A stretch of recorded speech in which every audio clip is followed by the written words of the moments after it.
This is the Speak For Yourself podcast featuring the best of Colin Cowherd and Jason Whitlock. I'm your host, Jason McIntyre, rolling on day 2, Super Bowl week. Oh my gosh, the guests are off the hook today. From the jump, Whitlock believes LeBron is starting to feel the pressure and is not a real victim in his war of words with Charles Barkley. Colin compares the Dallas Cowboys to the Tampa Bay Bucks to make an analogy of how certain teams are hated because of their success. Former NFL head coach Eric Mangini checks in to say how he was surprised at how emotional Tom Brady got last night, talking about his dad. Former Green Bay Packer receiver Greg Jennings stops by to give his insight onto the comments made by Martellus Bennett last night. Very interesting stuff from the quirky Patriots tight end. Ready for Speak For Yourself? Cowherd and Whitlock, take it away. Hello and welcome to Speak For Yourself, presented by Sony PlayStation View. I'm Jason Whitlock. That is Colin Cowherd. We are live from Discovery Green at Super Bowl 51. Colin, you having a good time? It has been 2 great days. Houston's got friendly people and good steaks. You were out late last night, I was out late for me. Yeah. I was out early for you. No. For me, it was like 11:45. But I'm a working journalist. I have to be out late at night to get these scoops. Sure. All right, we're joined by the founder of the Big Lead, Jason McIntyre.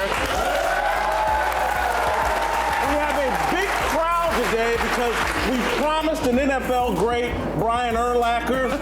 We settled for Ray Lewis.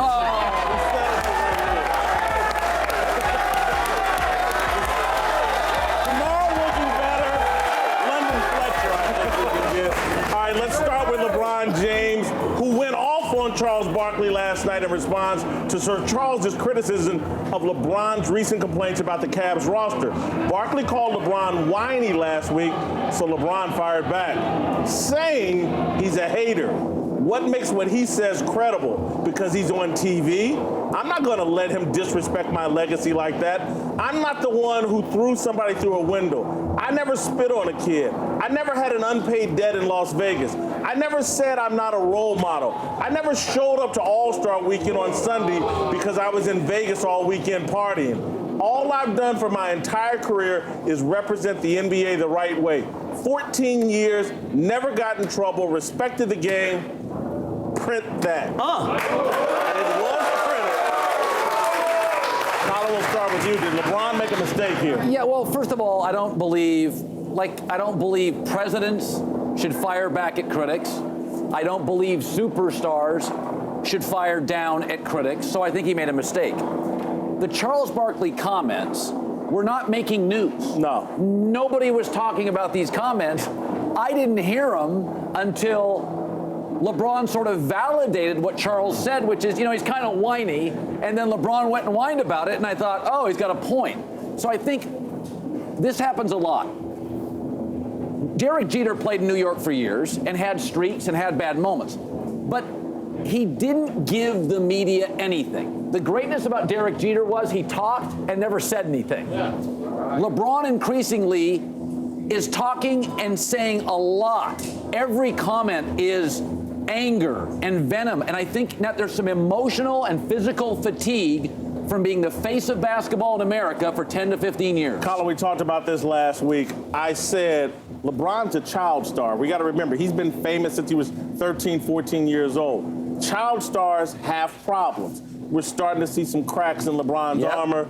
Listen, I've always been a huge LeBron James fan. I'm starting to back up. LeBron James sees himself as a victim. You can't convince me that LeBron James is a victim. He sees himself as one. I think, again, and we'll get further into this, I think LeBron has adopted some political ideology, this social justice warrior stuff.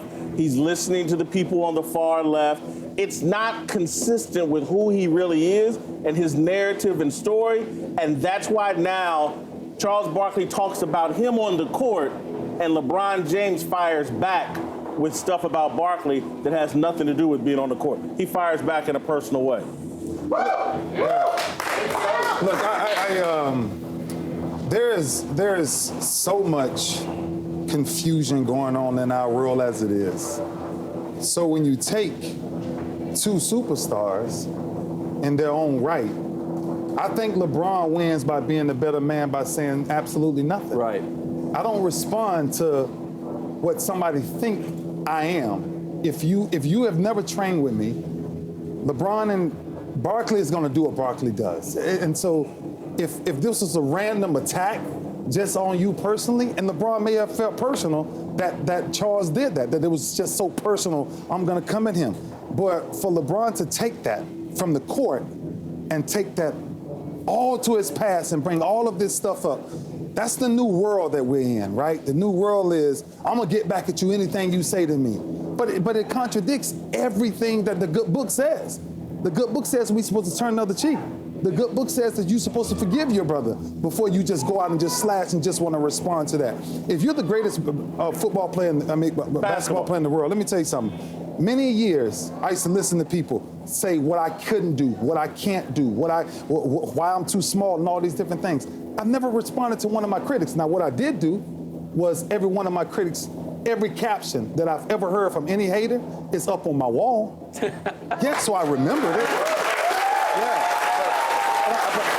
But I can't give them that much power to let him know you can say something about me. So you can have private conversations. Yeah. I can have anger. Yeah. But LeBron made it public. Right. And that allows me now to pick sides. I never saw Michael Jordan do this. I saw Michael Jordan get to his Hall of Fame speech and say, yeah, I heard everything you ever said about me. And I made up things you said about me to fuel myself and to fuel my greatness. It's weird. Online, everybody disagrees with you guys. They're backing LeBron. He's the most powerful athlete in sports today, Ray. You know that. I know, and when Charles Barkley says he didn't want to compete, LeBron leads the league in minutes played, guys. Come on, that's a shot that's unnecessary. You don't need to go there. It's not a shot.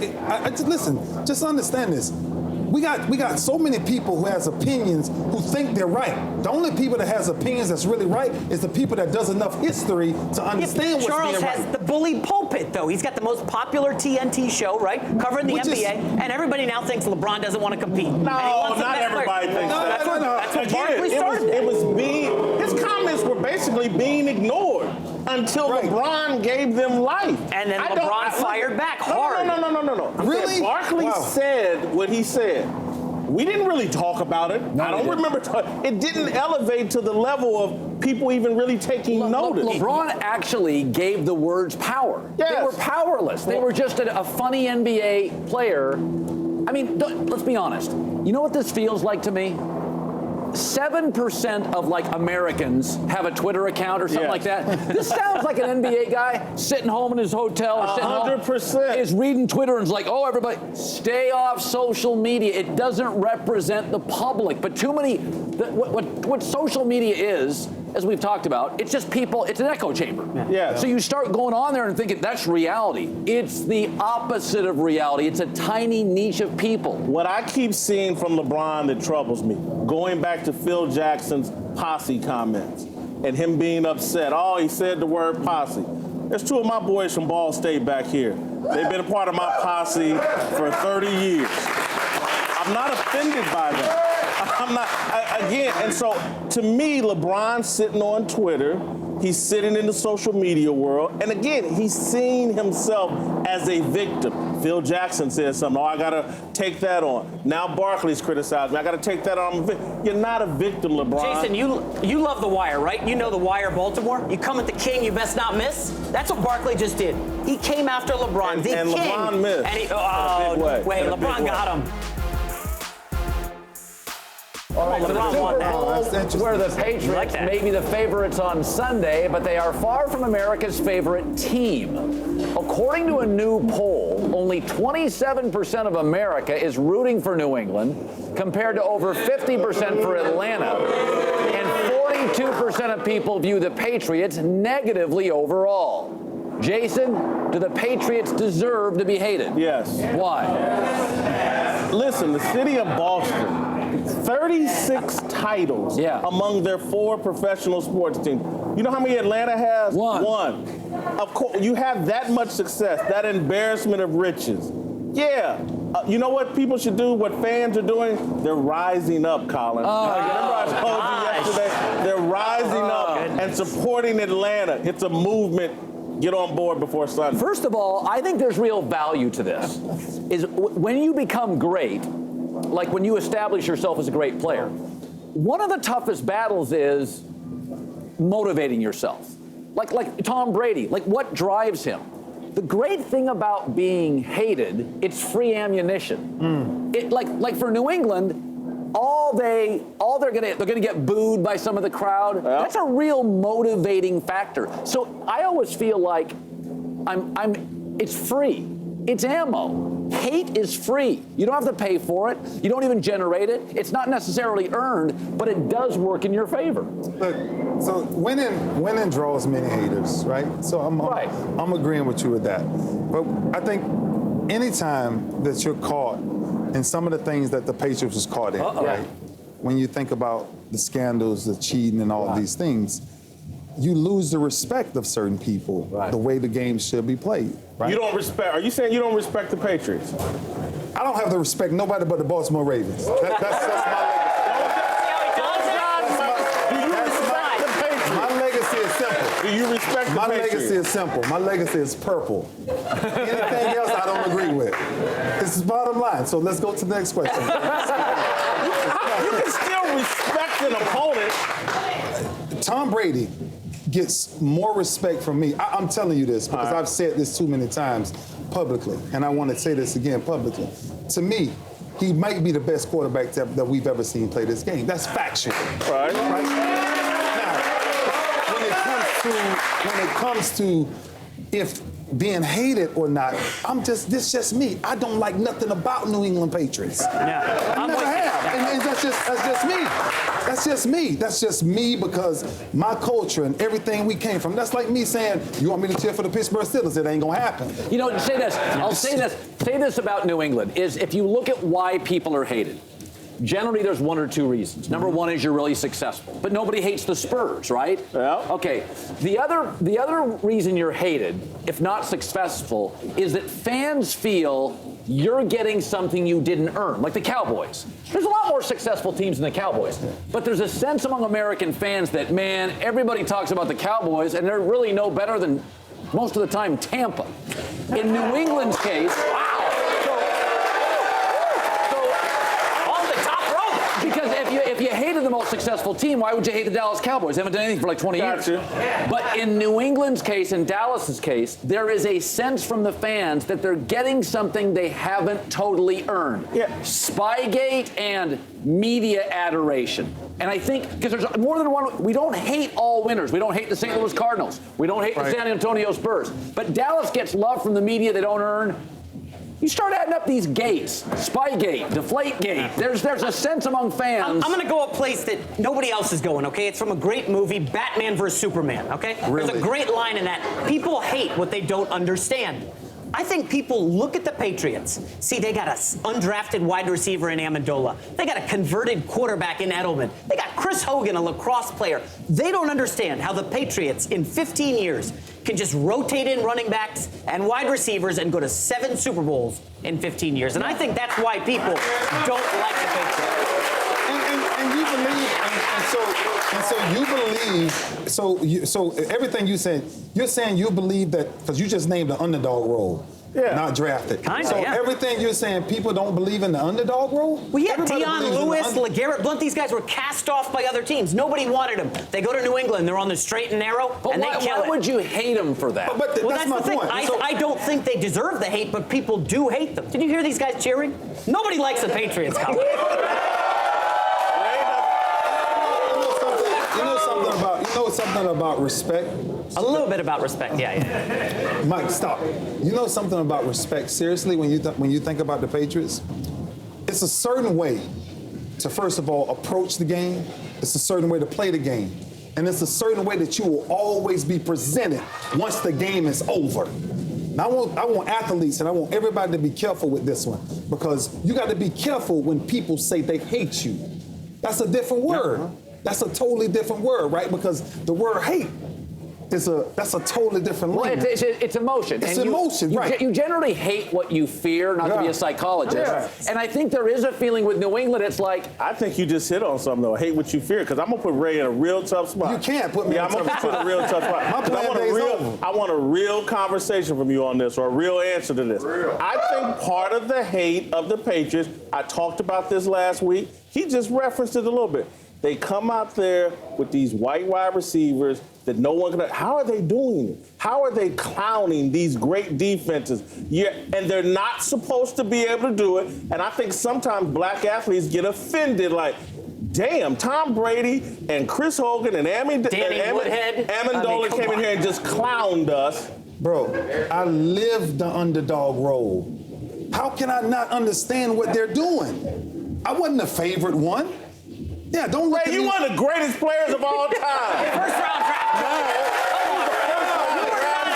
He played in Miami. Julian Edelman was a quarterback at Kent State, and he comes out there and he clowns everybody. And I know some of these DBs are like, damn, how's this dude I'm the doing same this? guy. I'm the same guy that didn't have a college scholarship. I'm the same guy. I'm the same guy that got the University of Miami and wasn't even in the freaking media guy. So what he's basically saying, he's just Julian Edelman. Yeah, he's Julian Edelman, Ray. Welcome back. Ray Lewis is still here with us, former NFL coach, 2 times Eric Mangini. Let's talk Tom Brady. Tom Brady, who was the star of yesterday's opening night festivities. Brady's usually unflappable in the spotlight. But one question he faced from a 7-year-old prompted a surprisingly emotional reaction. Here's Brady after being asked who his hero is. Many people say you're their hero, but who's your hero? Who's my hero? It's a great question. Well, I think my dad is my hero because he's someone that I look up to every day. And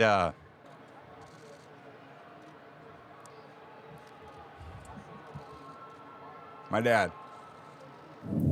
All right, you surprised how emotional he got? No, not really. I think we've heard people talk about Brady's coachability and how Bill Belichick can treat him like any other player on the team, and we hear so much about his competitiveness. I think that comes from his dad. I think that I've seen a lot of athletes who struggle with hard coaching, who struggle with an NFL masculine environment. And a lot of times I think it's linked to no relationship with their father. They've been raised by women a lot. And I don't want to generalize. My parents divorced. I was raised by my mother. Was very close to my father, though. But I've seen a lot of athletes that didn't have a male figure in their life as they grew up, and they struggle sometimes in a hard coaching environment like the NFL. Brady doesn't struggle because he's very close to his dad. You know, I mean, it's really interesting. I didn't have, just for a variety of reasons, divorce in my family, I didn't have a dynamic relationship with my dad, and I've always been a little jealous of people who did. But one of the things I've always thought about in sports, forget just athletes, because you can be a great athlete and you have good DNA, right? And you worked hard. But if you look at the history of great leaders in sports, the Derek Jeters, Tom Brady's, Manning, you often see really great connections. A-Rod may have been the better athlete. Jeter was the better leader, more respected in the clubhouse. Jeter had the stronger bond with his father. And it can be a very uncomfortable conversation because a lot of athletes and a lot of Americans don't have that bond, and it's not their fault. But I do think fathers and sons can, when it works, be such a powerful and empowering relationship. And increasingly, you see this with Brady and his dad. Surprised by the reaction too, because you don't normally see that from Tom. But in my situation, I lost my father when I was 16 years old, and I'm sure Tom, in that moment where he's getting asked this question by this little boy who's about the same age as his oldest son, and the things that he's on the cusp of achieving, probably take a step back. Here he is, he's a 39-year-old man, and his father gets to see all these incredible things that he's doing. He's getting asked this question by this little boy who's about the same age as his son, and I'm sure Tom's thinking about not only what his father's meant to him, but what he hopes to someday mean to his kids as well. And that moment hit him, and I thought it was a great moment. So I thought it was a great I thought it was a great Yeah, I'm not surprised at all. I mean, I don't think no one understands their children like parents. But then kids, no matter what, if they're fathers themselves, they will never forget parents on how a parent made them feel. Right? And so the one thing that my entire career that I missed my entire life is I've never walked off a field and felt my father hug me. Right. I've never had my daddy touch me. Right. To just say good job, son. Right. You know, and just to talk about what Eric just said, so when you think about what Brady, the moment he had, he's sitting there saying, I have the ability to let my father, the reason why I'm here, touch me. Yeah. That was a different passion for me. You know, many times when I was going through the playoffs and I would get emotional and I would cry because I know I wouldn't walk into a man. Right. I was the man. Right. So I was now hugging my kids. So to relate to what Brady was feeling the other day, I relate as a father, but I relate even more as a son because I never had. One of the things you said that I think, and one of the things that you said that it's really a good point, is I think I said this last week or a couple times on the show, I consider Brady the most coachable superstar ever. Supermodel wife, $200 million in the bank. It's very easy to go your own way. But there was an article written over the last week by a young lady for Peter King's website. And she talked about Brady's ability to be kind of dogged in front of his teammates. And I do believe that relationship with Tom's dad allows that. Because dads can be tough, and dads put you in line, and dads say go to bed early. And I think one of the great gifts that Tom Brady has, and we as fans, we don't consider this an asset or a skill, coachability. And I do think a formidable father, and again, doesn't mean you have to have a dad to be coachable, but I think Brady is uniquely coachable as a superstar. I make excellent points, Ray. I wanted to ask you a follow-up. You were one of the great leaders in sports history. Did not having a father, how did that play into your leadership model? Did you seek it out from other men? Did you have other men that played that role in your life? Or how did that impact you as a leader, not having a dad? Yeah, I think what it did was it made me realize why my mom is my hero. Because she took her time to install everything that a woman should know. Braid, fold, iron, clean, cook, whatever it was. And she looked at me one day and said, I can never teach you how to be a man. You're gonna have to learn that on yourself. And she says, I will never say nothing bad about your father. She says, you're gonna have to learn that. And so what I started to learn from her was I started to observe her more to see what her true qualities was as a leader. And my mom never wavered. No matter how bad the situation was, she found a way to make a way for us. And so as a leader, yeah.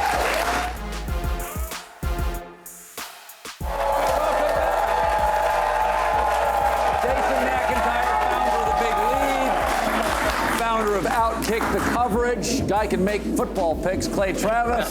Let's talk LeBron, who went on a rant against Charles Barkley last night after Sir Charles called LeBron's complaints about the Cavs roster whiny and inappropriate. LeBron didn't hold back, dredging up Barkley's checkered past and declaring virtually an order of discretion. I'm not going to let him disrespect my legacy like that. He went in a long list, almost in order of what Charles had done in his career. It seemed to me pre-planned. Is LeBron too concerned, Jason, with legacy? Yeah, I do think he's starting to think about his legacy because I think he's looking across at Golden State. They're not backing up. I think he's looking at like, damn, they could have this for the next 2 or 3 years, and then I'm too old to ever catch Michael Jordan. Remember, he started out this year talking about Michael Jordan. That's the ghost I'm chasing. I'm chasing the greatest of all time. He's looking at his team.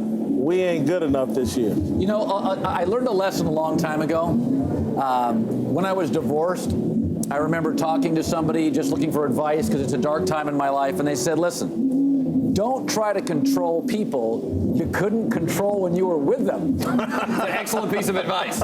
Forget it when you're not with them. And so LeBron's trying to control something that is uncontrollable. His legacy. Legacy. Like Michael Jordan's the best player ever. But if I said to either one of you, what's his legacy? You'd be like, titles, pettiness, gambling, Hall of Fame speech, awful GM. Shoes. So you cannot control the legacy. It often veers and grows. Look at our presidents. They write books, and we still debate their legacies. So I think it's just one of those things. Worry about your craft. Worry about your content. Don't worry about legacy, especially in today's social media environment. Mother Teresa would be bad-mouthed. That's just the reality of it. I think what happened here is calculated. I think that as soon as the Golden State Warriors added Kevin Durant, you're right, he's chasing the ghost of Michael Jordan. We talked about this earlier on the radio show. I think what's going on is he has decided to try to surpass Michael Jordan in some way. And what he sees as Michael Jordan's vulnerability is his lack of perceived caring about larger societal issues, right? Republicans buy sneakers too. So I think he's doing this Muhammad Ali biopic. I think LeBron James and his posse, his crew, whatever you want to call him, his entourage, they are looking down the road and they're saying Michael Jordan's shoes are still outselling LeBron James's shoes, even though Jordan's been 20 years since he hit that step-back jumper against Brian Russell. So what can we do? We're going to make LeBron James a global icon. Something changed, and this year, LeBron has suddenly started talking out about all these social issues, taking umbrage in so many different ways. I think it's a calculated decision to try to attack Michael Jordan where he's weak. Never going to get 6 titles, but might become, in his mind, the Muhammad Ali of his generation. That's a great point. What if Barkley, though, is trying to protect his legacy and Jordan's, always knocking the Warriors? They're soft, they're jump shooting teams, now bashing LeBron. He regularly bashes the Knicks. He bashed Jordan's Bobcats. He bashes current NBA. What if he's protecting the 90s NBA? Michael, Charles Barkley, thinking they're the greatest era when we both, I think we all agree, this era is way better than the 1990s. Oh, no way! Are you guys serious? Are you kidding me? I think you agree with that. I don't know if you can throw all of us into that camp. But again, I think that LeBron James has pivoted from a guy who wanted to define himself by titles, as Clay is saying, to now he wants to make his brand much bigger than titles. And again, he's building a brand that he's going down that Muhammad Ali lane. And look, part of the Muhammad Ali lane was firing on people. He ended that comment with Dave McKinnon of ESPN by saying there's a new sheriff in town, as if I'm now going to be outspoken. And so, again, that may be more of an indication. Again, Muhammad Ali, very outspoken, ridiculed his critics, ridiculed his non-critics. Here's my thing about Muhammad Ali and comparing him to LeBron. Muhammad Ali was involved in really important societal issues that affected everyone. The Vietnam War, civil rights. What's LeBron James really committed to here? He wishes Hillary Clinton had beaten Donald Trump in the election? I mean, in the grand scheme of things, that ain't exactly the same thing as the Vietnam War and saying you ain't got no quarrel with the Viet Cong. Yeah. I mean, I will defend LeBron in this. Basketball, I talked about this today. In the NFL, the shield, the sport's about the shield, not the players. Players are replaceable. Baseball is about the history. Numbers trump current players. Basketball is about the star player. And when you're the star player, LeBron, I do think, feels this enormous burden. I carry Cleveland. I carry Dan Gilbert. I carry, for the last 10 years, the league. And I do think you heap on social media, everybody's a critic. Listen, we're all pretty confident guys that do well. I think it wears on you. We're back with Ray Lewis, and joining us now is Fox NFL analyst Greg Jennings.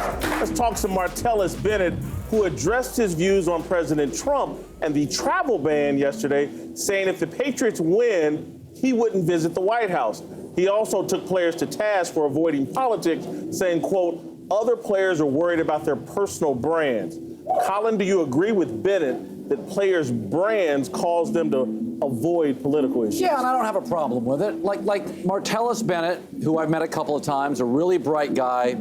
I mean, he's kind of a half football player, half artist, half comedian. He's a very bright guy. He feels comfortable going into the political space. Good for you. Derek Jeter did not. Tom Brady does not. Like, to me, I don't need my senator to hit a jump shot. I don't need my athlete to be anything more than athletic. So I have no problem if you don't feel either enriched, empowered, or up to date on the latest political movements, then don't talk about it. What I don't want is the uninformed trying to inform That's what we me. have. Yeah, like if you don't know about an issue, you should probably stay away, and I'm totally okay with that. But I believe we have a lot of uninformed people trying to lead the conversation, a lot of athletes. Again, I don't think it hurts their brand. I don't know if Martellus Bennett truly understands what's happening. We had Nike CEO come out and put his political views on display for everybody as it relates to this immigration issue. That's a big smoke signal to athletes. This is the way the corporation is going. We're anti-Trump. We want you to follow along. And again, as I said on this show last week, and I'm going to say it again, the unpopular thing to do and the really that hurts your brand is to sit there and say, hold on, Trump may have a point here. And so, because again, but you're saying you should have a point, but only if it's anti-Trump. No. I mean, that's why I'm saying corporations are right now. Kurt Schilling's brand is not very good right now. So you're allowed to have an opinion. He was at the wrong place. I'll say this. I agree with what Bennett said, and here is why. Because when you're a player, and Ray, you can speak to this, when you're a player, you're almost advised at times to not speak on political events that are taking place. I will say this too. It's kind of this fallacy that athletes, or we have as human beings, that everyone likes us. We don't want anyone to not like me. So in order to continue to build my brand, if I take a stance, I cut off a half of people that could potentially follow me on Twitter, support me, support what I'm doing, whatever I have going forward that helps establish and build my brand. I lose some of that. And I think that's what Martellus Bennett is alluding to when he talks about that. That's real. It is definitely real. But I truly believe, to your point, if it's unpopular, then most will shy away from it. Derek Jeter ran from controversy. But wow. Okay, it just bothers me a little bit. Do I understand you, G? I get it, Jens. But to have Martellus Bennett say, if we win the Super Bowl, I'm not going to the White House. Now you play God? Because this moment will never be again. That's a fact. And so the thing is, it's the people this is the people that concerns me a little bit, because I spoke to his brother Michael Bennett, who has a little bit of different approach after he asked me about the meeting that I had with Trump. And the bottom line is, I think it's the people that sit on the sidelines and does nothing that won't be remembered. But it's the people who take a stand to go do something. Because if we don't do something, if we don't have enough boldness of people to walk in there and have this conversation, but Bill Gates can go in there and nobody says nothing about Bill Gates going to meet with Trump. Thank you. Thank you. You're making my point, and that's why I think a lot of these athletes and the public very misguided. Because again, I'm not caping up for Trump, but I understand when he comes with the America First thing, that's a smoke signal to all the corporations like Nike that do business in China and benefit from that slave labor. That's why they're against Trump. There's a business decision being made, not particularly a social justice position that people are taking. I got nothing against Nike. I lived a long time in Portland. It's Nike-based. What a lot of these corporations are doing isn't courageous. It's not courageous. Like, Nike's not being courageous. They have massive international business. Thank you. Absolutely. So being anti-Trump is actually very beneficial for them. Yeah, absolutely. So let's not confuse being anti-Trump as courageous. By the way, the NBA is the only American professional sports league where African Americans are the dominant stars overwhelmingly. Not hockey, not baseball. So obviously, that league and its coaches are very outspoken on race and politics, almost all left-leaning to progressive. I don't find that courageous. I think what they're doing in the NBA is business. But I gotta go here. So I give away almost 2,200 jobs 2 weeks ago in LA. I get Bloods and Crips to stand on both sides. 762 murders was happened last year in freaking Chicago. That's a 62% increase. And we're telling our athletes, don't go and be a face for what the hoods are dealing with? No, that's our obligation to go fight for freaking urban neighborhoods. This is the Speak For Yourself podcast featuring the best of Colin Cowherd and Jason Whitlock. I'm your host, Jason McIntyre. Thanks a lot for listening, everybody. A lot of activity on our social networks, Facebook, Instagram, Twitter, and of course, subscribe to the podcast on iTunes. We'll be here all week. Houston's a lot of fun. Coming up later this week, the Honey Badger, also Golden Tate, Michael Bennett of the Seahawks. It's going to be fun. Talk to you tomorrow.